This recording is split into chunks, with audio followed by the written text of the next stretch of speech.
BMW M. You know the badge. You also know its legacy. First, just the motorsports division within the company.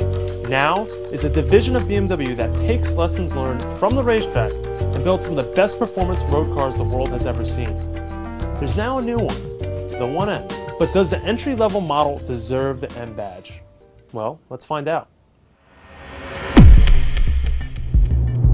When BMW was creating the 1M, they clearly were thinking in the mind of the enthusiasts. There's no automatic option, you get a 6-speed manual, and it shifts really nicely, and it's really easy to drive. When you get an M3 and you shift from 3 to 2, you have to really muscle it into gear. This car is just kind of up and down, and through the gate, and it's very, very easy to do, very fun. The interesting thing that BMW did with this press trip is usually they have some exotic location. They'll send you to Mexico or Sicily or something. You get some really crazy, you go to roads that you never think you'd be driving on before. But with this trip, we're on the backcountry roads of New York, which is fine. The thing is, this is like a real world Tesla. This is kind of really putting the M out there on a limb. And you know, we're really experiencing what it would be like to drive the 1M on a daily basis. And I used to have an E46 I used to drive, and it drove a lot harsher than this does. It's pretty amazing to say the least right now. See, this is an M car, and it's comfortable. Probably one of my favorite things about this car is the way it looks from the back. I mean, the stance on it, it's got this really wide stance. I believe it's 1.8 inches wider in the rear track. And when you're sitting behind it, really observing it, it just looks badass. It means business. It's got this low squat kind of feel, and it's got these little vents on the rear fenders. It just looks killer. All right, now that we're at a stoplight, we can kind of talk about the interior a little bit real quick.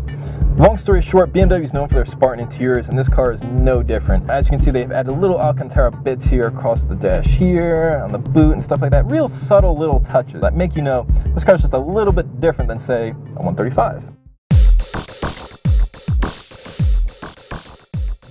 The most important thing about getting into any car is the touch points and really becoming intimate with the things you're going to be using most. For example, the steering wheel here. BMW fitted this car with a thicker steering wheel, but it's not overkill. It's not like trying to grab a kielbasa or something like that. There are certain elements of M that you just can't ignore. One of which is sound. It's a visceral thing. And BMW got it right with this car because it's got an inline-6 motor here, a BMW, that's totally a legendary BMW trait, and my God, does this car sound awesome at 3,000 RPM.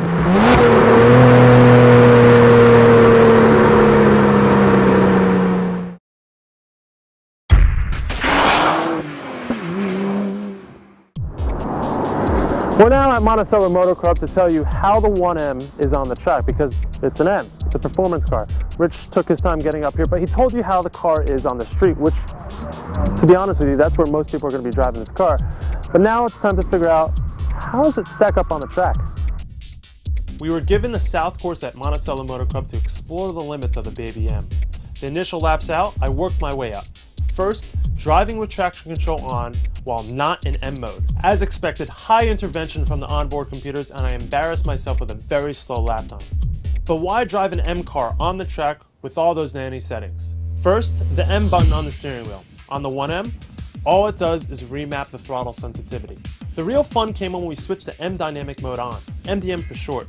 One click of the traction control button and you've got settings that allow a little bit of slip from the back wheels and an algorithm that takes variables from all over the car to help you go faster. According to BMW, the system is highly complex and only MIT engineers with no girlfriends will fully comprehend it. But from what we gather, most of the system relies on steering input. In a straight line, the back wheels have almost free rein on the tarmac.